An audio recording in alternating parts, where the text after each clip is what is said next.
Sound of Film, I feel like I always have a a Wicked Witch of the East underneath me. The way that Marnie sleeps, her feet are always sticking out. It just reminds me of the Wizard of Oz every time. Is it not giving the Wicked Witch is dead?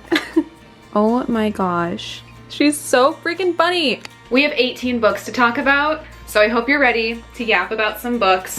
We have the 10 books that I read last month in April, and then I also want to talk about the 8 books that I will hopefully be reading in May. It's currently May 2nd when I'm recording this, so I'm just now reflecting on the last month of my life. Honestly, April went by really, really fast. I think just the fact that the earth is warming up to spring, like all of the ice and the snow has melted, the ground is no longer solid, like seeds that we've planted are starting to bloom. It brings a lot of hope, peace, and just calmness, serenity to my daily life, and it has made for a beautiful, wonderful month of reading. I'm trying to think of any updates for the month of April to yap about in the beginning of this video, but I think the biggest things that happened in April is just that daily walks are occurring again. I'm spending more time by the water now that it's warm out. This house has brand new flowing energy in it. Spiritually and everything, vibes are good. I am creating a more magical, homey space here and adding a lot to my house that I feel like is me. I've met a handful of new people in April as well, which is wonderful. And I did a bachelorette weekend trip for a good friend of mine at their lake house, and it was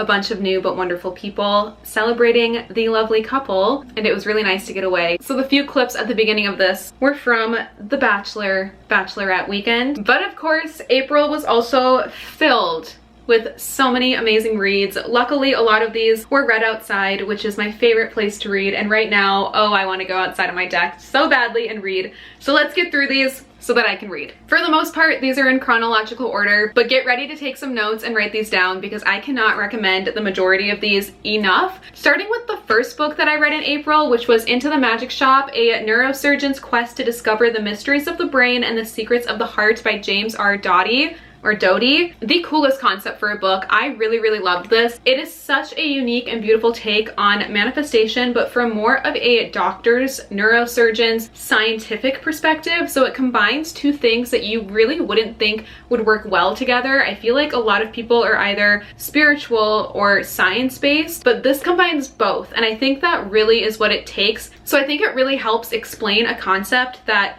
definitely exists from both sides. It also, I think, is the most simplest way to explain the basic concepts of manifestation from such a cool, like, personal story. It reads really, really quickly, and there were definitely a ton of parts that I tabbed to remember that I felt were super helpful. Cannot recommend this book enough. I don't typically rate nonfiction books, but I'm pretty sure I gave this one 5 stars. This next book, I definitely gave 5 stars. It could be infinity 6-star reads at the same time because it was so, so good. So amazing, in fact, that my mother is currently reading it, and I just hope I can influence you as well to pick this one up because it's one that I wish I could read again for the first time, and I didn't even really savor it. I read this so quickly, like in a matter of days, which I did not expect because it's like 600 pages. The God of the Woods by Liz Moore. Oh my gosh, the perfect vibes for this time of year too. It takes place at a summer camp in the 70s, and when I was at the lake house that one weekend, it was like 5 days total, but the weekend, I felt like I was in this book. Not only that, but the craziest thing happened when this was my first time at my friend's lake house. We pulled into the street. It's on Balsam Lane. Balsam. And if you've read this book, you know the importance of balsam because it was the cabin's name. I was in the story. It was so freaking good. I've gone on so many nature walks this month too. A lot of them are in the woods where I live, and I just felt like I was in this book. Oh, it's so freaking good. Liz Moore's writing, her word choice blew me away. Like, I loved her style of writing. You can just tell that she is so skilled at what she does, and she does it well. I ended up making a list on my notes app of all of the words in here that I did not know or had to look up, or just words that I was like, this is amazing. I love that you chose this word to. And it's not the same as like when authors try to be unique and use like a thesaurus to find new words. No, this one is just like, oh, oh wow, her vocabulary is rich and it shows. I have tabbed so many parts in here. Maybe I should show you. Oh, and like the literature references, I ended up writing them all down because you can just tell she was influenced from classic literature, and I am low-key an English and classic lit geek. Like, I love English literature. It's what I studied in college. It's what I have my degrees in. The literature nerd in me definitely was shining reading this book because all of the characters I felt like could stem from classic lit, like Louise, Alice, Alice in Wonderland, Dr. Lewis, like hello, Lewis Carroll with Alice, and the fact that Alice's character even, like, I could write a whole essay on that. We have Alcott with the Alcott Inn, Louisa May Alcott, Peter Pan, Emerson. That one was explained because of self-reliance, but like, I loved it. I loved it so much. Anyway, here's my little code for the colors. Some of it is like character based, and then other parts of it is just like a beautiful, beautiful quote. Definitely a book I wish I could reread again for the first time, and was just so freaking well done. And I am so glad that this is becoming a TV show adaptation soon. Hopefully they do it justice. The ending too is just like so heartbreakingly satisfying and sad. It's good though. I love this book. And there's something I love holding a big, how do I make this sound appropriate? There is nothing like holding a big thick book that you cannot put down, that you're reading so freaking fast. Like The Nightingale had the same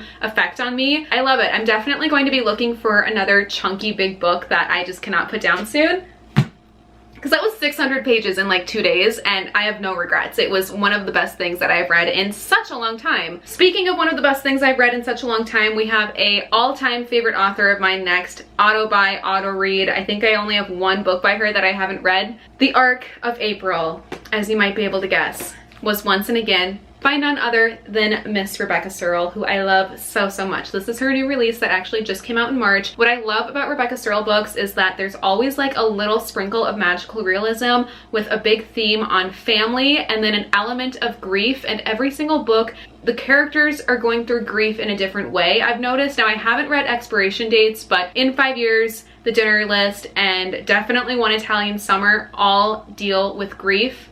And Once and Again is no different, but again, in such a unique way that I didn't see coming. I really, really like this book. I will say I was a little bit nervous about where this was going about halfway through, because it started to give vibes of something that I just didn't want to root for, but I really, really liked where it went. By the end, I knew it was going to be a 5-star read. So definitely give this a try, and if you're having the same hesitation halfway through, stick with it, because I feel like it's not what you think, and by the end, I just really, really love it, especially like the last paragraph, even like the last chapter on how she ends up using her ticket. I don't want to say more than that, but I even wrote a little thing at the end of this too, which is when you know that a book like struck me, right time, right place, and all of that, and I date it, and it's usually things that like years later I want to be able to look back on and be like, oh my gosh. But I wrote, found me again at just the right magical time that I needed it. I felt so much hope and words straight from my angels to me that I can only hope are signs I'm about to use my own ticket to bend time. I'm skipping a little bit because it's really personal, but then I say, I can only pray we get our second chance too.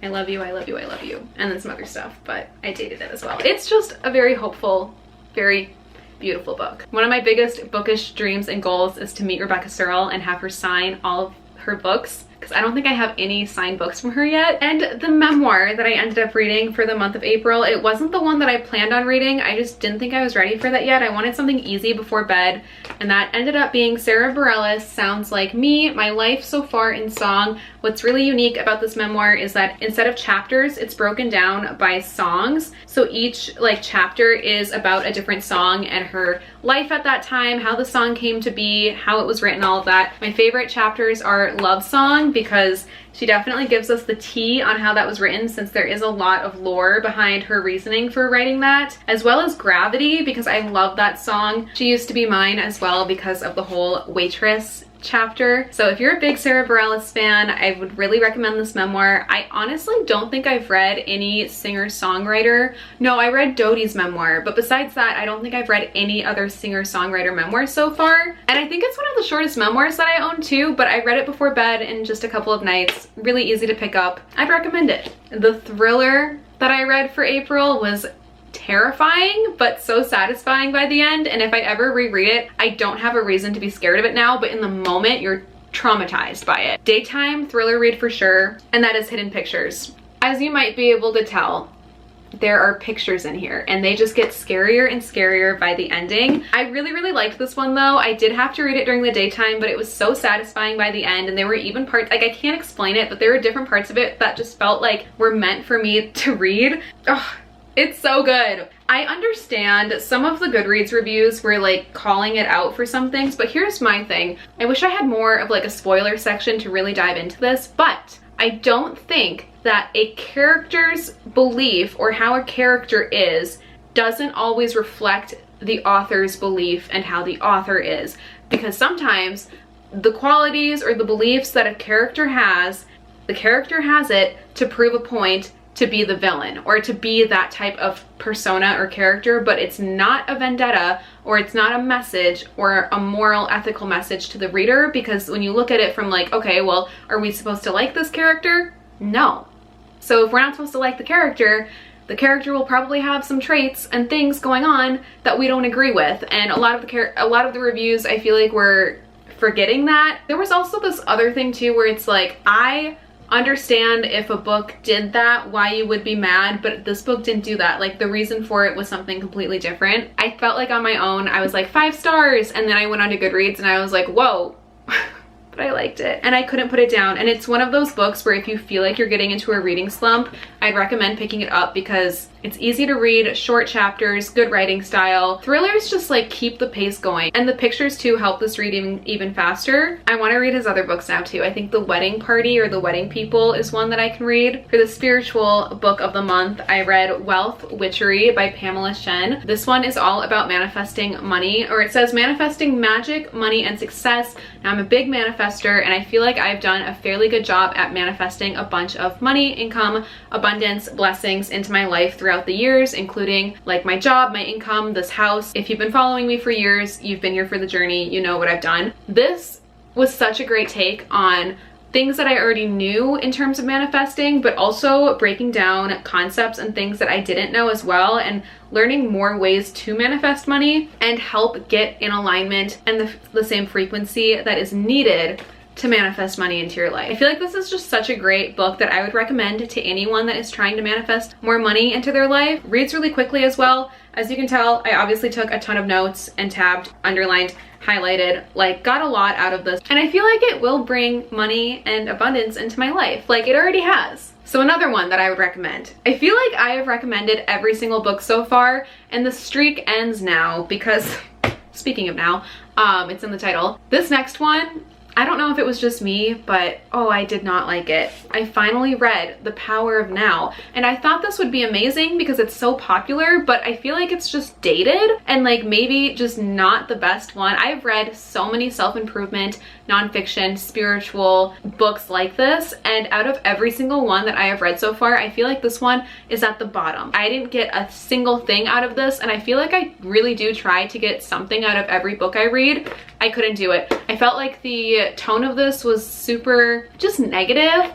The layout of it was super weird too because it's written in like a Q&A. There were so many problems with this book and I don't like it. I totally understand now why I always see so many copies of this at Goodwill. This will probably end up at a Goodwill too. I'm glad I gave it a shot. Like it was super popular, so I thought it would be good, but I can confidently recommend to you so many other more helpful spiritual or nonfiction or self-improvement, self-help books that will change your life before this one ever comes up.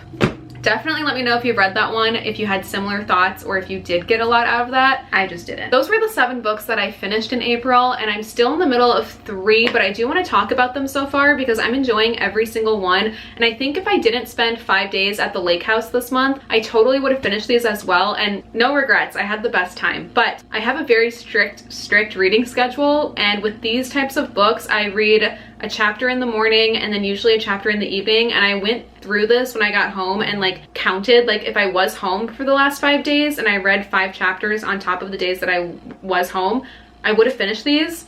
But it's all good. They're just meant to be May reads and not April's. The first book is actually a recommendation from my therapist. She has the best book recs. Love her so much. This one is Mating in Captivity. If you've read this, let me know. I'm not going to dive too deep into it though because I'm only 60 pages into it, but it's good so far. And then I'm also reading another rec from my therapist, actually. She recommended this book to me like 5 or 6 years ago though. I bought it 5 or 6 years ago and it just sat in my kitchen on a bookshelf. Some reason recently though, I was very drawn to it, and that's when you know. I feel like books find you at the exact time, like divine timing that they're meant to find you, and it just was never my time for this until now. Eastern Body, Western Mind. This one is fairly popular. I've seen a lot of like yogis and spiritual people in my life own a copy of this. Like my best friend Bennett owns a copy of it too. I don't think she's read it yet, but I know she has a copy. It breaks down all of the chakras. I'm also 60 pages into this book and I've literally only read the introduction, which was pretty long, and now I'm finally in chapter 1, which is also chakra 1, I believe, and it's going to go through every single chakra, and then I think it's from like a therapist's POV, so they go through different clients as well, but I could be wrong because I literally have just started this book. But it explores the psychology of the chakras in a yoga-based Eastern chakra system frameworked of Western thought. So it combines a lot of different backgrounds: psychology, somatic therapy, childhood development theory, and metaphysics. It's about to blow my mind. Like I said, she has the best book recs. Any book that she tells me to read, I will read it. And the last book that I'm currently still working on is my angel book for the month. If you've been following for a hot minute, you know I'm going through a big angel moment here. And I read an angel book every single month, usually in the evenings and usually in a bath ritual if possible. This month I am reading the OG of angel books. I think this is the most popular, most read one so far. It's Sophie Burnham's A Book of Angels. Groundbreaking in like the metaphysical new age genre of books for her time. This one came out, I believe, in the early 90s, if not earlier. And even in the introduction, 1990, so barely the 90s, but even in the introduction, she talks about how publishers and bookshops didn't know where to put her book because it wasn't quite in the religion section, but it wasn't like, there wasn't even a genre for it yet. Groundbreaking work though, and this one goes through different stories of people's encounters with angels. It combines history and art as well. So all my favorite things: history, art, literature, spirituality, dream interpretations, angel encounter. Like, it is so freaking good. And so far, I think it is my favorite angel book that I've read. I still have 2 other angel books in my like angel book pile, but this one is the best one so far. And with those 3 books that I'm still currently working on, those are the 10 books that I have been reading this last month of April. Besides The Power of Now, I feel like I would recommend every single one. Let me know which one of these you've read, and if you haven't read any of these yet, add them all to your list. They were amazing. Now is my favorite part of this video, where I get to put these away in their new home around my house, because a book does not get to live on a bookshelf here until I've read it. I do that because if I put a book away on a bookshelf and I hadn't read it yet, I'm not picking it up. It's more incentive for me to read it so that I can put it away and it's forever home. While we are here, before I put all these books away, let's quickly talk about the 8 books that I want to read in May. We'll go over my May TBR and then we'll put these books away, and then I think I'm gonna do a book unboxing video for TikTok. I also want to finish setting up my deck. I don't know, there's a lot that I want to do today, but let's just stick with the books for another couple of minutes. This will not take me that long to go through because a handful of these, okay, well the first like 3 or 4 of these are repeat offenders from April, but I do have some new arcs and some new books on here to get to, so let me know if you read any of these and which ones I absolutely need to get to. The goal is to get to all of these. Like, that's why I stopped making my overly like ambitious, unrealistic TBR lists, because as fun as those were to make, they're like the massive book lists, it just set myself up for failure, and then it just moved my TBR. I don't know, it just made me feel like I wasn't accomplishing what I wanted to accomplish. So we're bringing it back down to reality here. I've got 8 books and I'm fairly confident I can get to them all. Starting with the repeat offenders from April that I did not get to, but I feel like are just gonna be May reads and just feel more like a May book anyway. Kristen Hanna's True Colors. I have not been on the back of a horse yet because up until today, it's still been freezing here in Minnesota, like not quite warm enough to go horseback riding. But as soon as I'm on the back of a horse, listening to Ella Langley, like, I just know that this is the move. And then the memoir for May is probably the same one that I mentioned last month because I didn't end up reading this. As you saw, I read Sarah Bareilles', but the goal is to read everything I know about love. Hopefully now is the time. If I'm unable to do this though, do not be surprised if another random celebrity memoir is on my reading wrap up next month.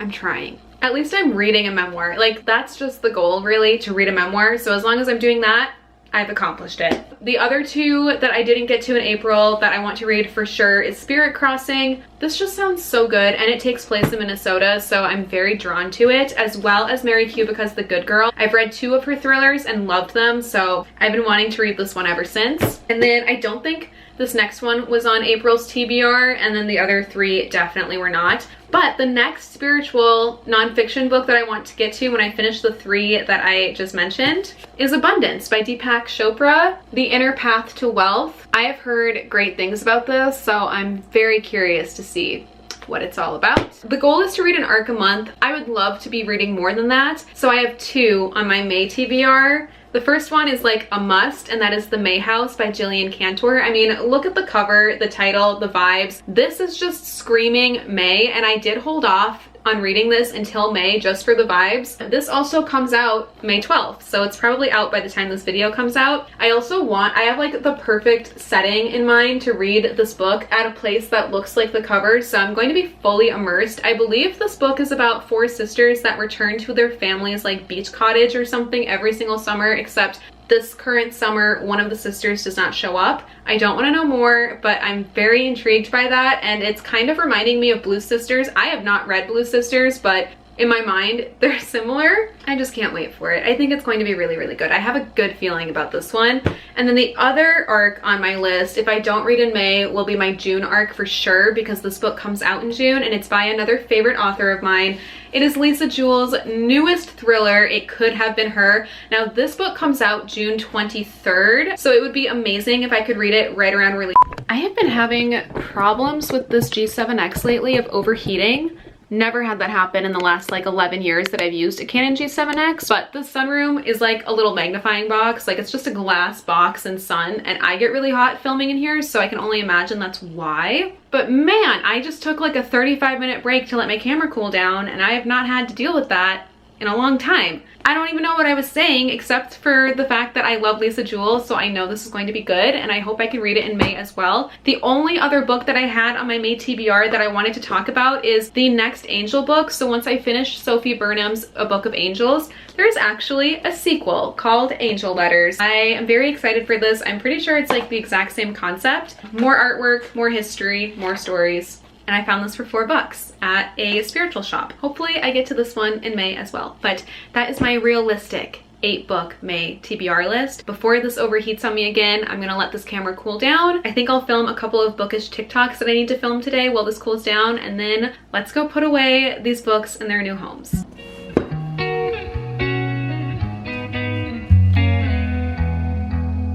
A side of my room that you never see, but the top shelf, I eventually want all thrillers. Let's see if I can do this without a stool. Oh God. Yay! Now will you stay?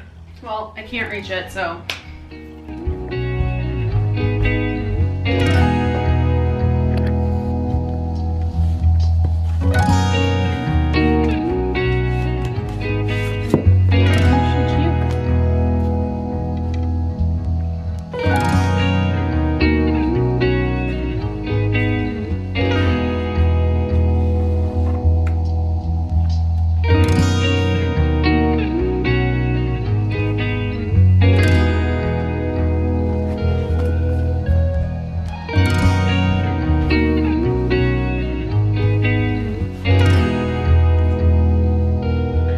TikTok book unboxing while I was waiting for this camera to cool down, and honestly the books that I got are so exciting. I have to share with you in this video as well. Also, I don't think I ever showed the after of this, but I think in the beginning of this vlog you saw me hanging up my new beaded doorway. I'm obsessed with this. I love when I have the door open and these like lightly move, and the prisms that this make is stunning. I found this on Amazon. I will link it down below. You have to build it yourself. Easiest thing I've ever done. So do not let that intimidate you, because some of the reviews were like upset that it didn't come pre-made, but like it's to fit any size doorway. So you just measure it yourself for how far you need the beads. I think it adds such a level of whimsy to my sunroom, and and my home in general. And as you might be able to tell, my dining room table is like super messy right now, but I am hanging up a curtain rod here because I have a beautiful vintage lace curtain upstairs with no place to put it, so this is literally going to be perfect. And then I can have the curtain on one side of the store, and with all the windows and doors open, it's going to create such a cool flowing motion. One of my favorite things is seeing a curtain like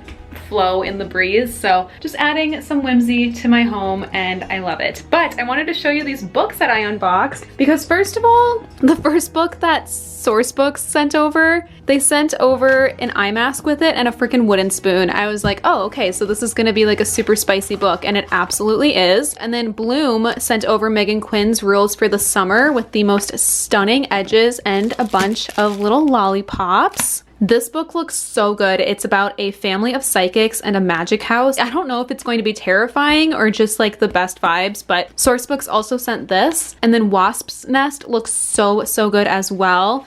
I am so excited for Meet Me in the Garden. This is a lesbian forbidden love story, and it just looks so sapphic and so beautiful. So very excited for that. And then Rowan Beard's new release, Tenderness. I got an arc of this. Absolutely stunning cover. Also, these are all from Flatiron Books. This is about a girl who is also a cat. I don't know yet, but it looks like a strange book called Strange Bedfellows, and I'm very excited for this. I got a cookbook, the Prairie Homestead Cookbook. Very Little House on the Prairie, but like I am here for it, so I'm excited for this. And then the Library of Flowers sent over this little perfume. It smells so good, and the edges of this one also stunning. I saved probably one of the best for last because I got a finished copy of An Arcane Study of Stars by Sydney J. Shields. I'm pretty sure she sent this over directly too because I tagged her in my video about the Honey Witch, and she asked if I wanted a copy of her new book, and she sent over all this fun stuff, including a freaking book plate. Like, you're kidding. So huge shout out to Sydney J. Shields. I'm so excited for her debut fantasy, like dark academia fantasy book. What am I saying? The Honey Witch is definitely fantasy, but this is her first dark academia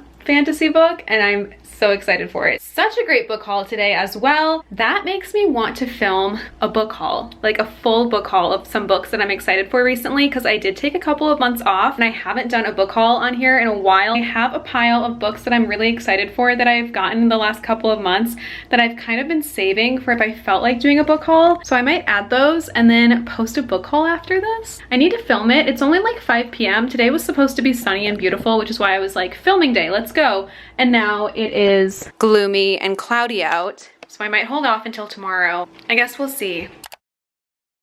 Look who just helped me film wait, can I talk? Look who just helped me film a book haul. This little sleepy girl. She looks mad that I woke her up. It is the next day, and I was right. It is so beautiful. So I just filmed the rest of the content that I needed to film, and I want to set up the balcony today. It is in the 70s, so it definitely feels like summer. I need to put the tripod on you, hang on. Ooh, are you dizzy? I had to order a couple of things off of Amazon. I know, I feel guilty just even saying that. Let's do a little unboxing because these came overnight. I think part of it was a gift. That's what it was. Oh, this is not even what I ordered yet. I thought it was because it says Amazon shipping on the label, but this is PR from Truvani, so even more fitting. I did remember though, I had to order from Amazon because part of it was a gift. I guess it doesn't even matter. Why am I justifying it? You'll probably see it later in this vlog because it's supposed to be here today. Truvani sent over a box of protein powder. It looks like I have chocolate, strawberry, vanilla, chocolate peanut butter, which I will be giving to my family because I'm allergic to peanuts. And then unflavored, I have 2 of each. Thank you, Truvani. I do love their protein powder, especially this time of year. I'm making a lot more smoothies and fun drinks. That was exciting. I do want to show you what I ordered though, because I got 2 books and like some fun stuff, and then also part of a wedding gift for my friend. Stay tuned, but let's go set up the balcony.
As soon as I started setting up the balcony, of course, the actual package I thought that I was unboxing earlier arrived, so we can open that. But I unintentionally just dove into repotting, I think 10 aloe veras. I had like a monster mother plant that was exploding out of its pot and I didn't know what to do with it. So I just went in, brand new, like super clean deck, rug, everything for the season, and I potted plants and got dirt all over it. So we're finally done with that. Cleaned out all the dirt from my hands and fingernails and all of that. I'm sweaty, but it feels so good to have the deck officially set up again. I feel like I need to take a breath and like relax. I was go, go, go the last couple of hours, but I want to open the actual package that I ordered the other day.